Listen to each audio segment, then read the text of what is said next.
This is Renee Romeo, and welcome to my very first review. Today I'm highlighting the Beverly Hills Hilton in Beverly Hills, California. And I just got back right after Academy Awards season was right on their property, and it was the very next week I went to this design bloggers conference and stayed at the hotel.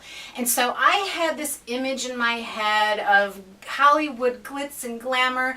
This is also the hotel that hosts the Golden Globes and also hosts the Daytime Emmys. So when you think of this particular Hilton building, it's an iconic structure. I'm sure you have an image in your head. It's always highlighted before the awards ceremony. So you know that there are all kinds of people, high-end people, that come to this property and stay and are expecting a certain level of glitz and glamour, and that's what I was expecting too. So one of the great things that I can tell you about this particular hotel is that the staff that meets you at the door is just fantastic. Everyone in valet, they're very, very helpful, opening doors for you, making sure that you have your luggage just exactly what you would expect from this level of hotel. But when you walk through the door, the interior lobby really has a lack to it, I'll say. And this is coming from someone who does interior design, and what I was really expecting was having that same level of celebrity, if you will, carried out through the whole hotel lobby. And really what I found was a very ordinary Hilton concierge desk, check-in desk, and the lobby area had a seating area which had these large overstuffed kind of schlumpy looking sofas. And when I think of what a celebrity does at an event like this, or if they're going out in public, I think of them sitting up straight, you know, being not prim and proper, but just being composed. And I don't think that you could ever feel or be composed on a schlumpy, overstuffed sofa that's too low to the floor. So I think that the designers really had something else quite in mind. I'm not sure what it was. I would like to see, Clark Gable or someone like that, just being really elegant in this space. And there's just not a way that anybody could do that in this space. So it was really lacking as far as the glamour is concerned, kind of turning it up a notch. Now, I'm a Hilton Honors member, and I've stayed at Hiltons throughout the country before, and what I could tell you is this hotel is at that same level. And that's one of the things, one of my criticisms about the hotel is that I could have been in Knoxville, Tennessee, or I could have been in Kalamazoo, Michigan, and it wouldn't have made any difference to me if I didn't see the view outside the front door. So this is a criticism for Hilton itself, that they really need to bump it up a notch, for the good of the public. And I think that everyone around the world has an image in their head, and quite frankly, it just dropped flat.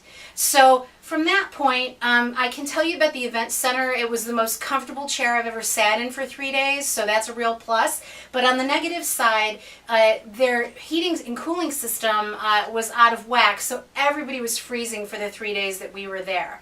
And I really do have another criticism about their staffing.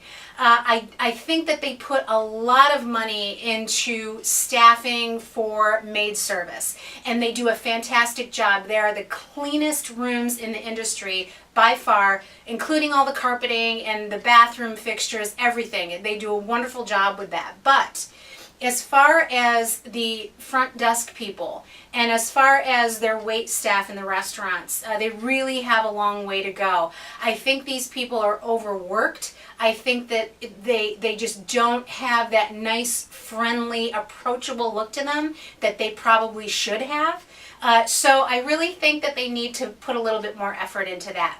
Now, as far as the room goes, it's a nice room. It's just like every other Hilton room I've ever stayed in, upscale furnishings, really nice.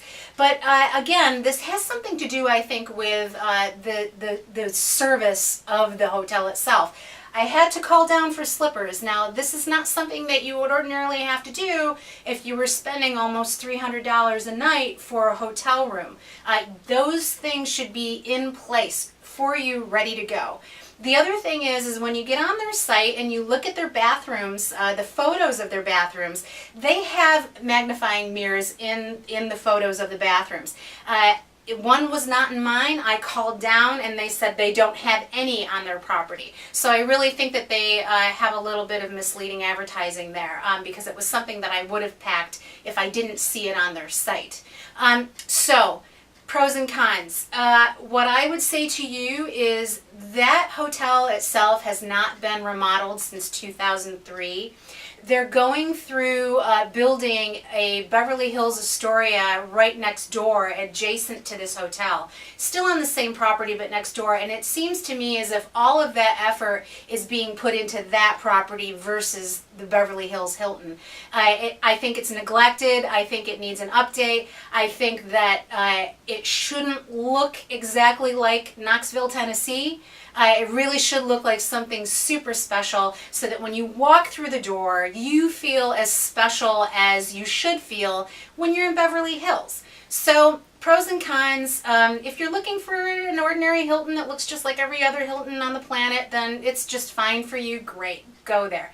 If not, you maybe wait for the Astoria to open, try out that property, or try a different chain and see what you get from them.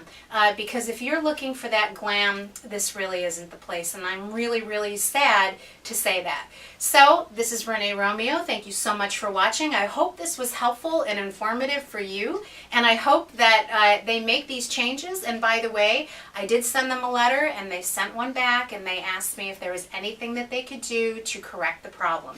Now, I've said no because this is a decor thing, but I really hope that they do correct their staffing issues. So until next time, till the next review, I'll keep my eyes open for you and let you know and pass along any information that I have and make your life a little simpler. Thank you.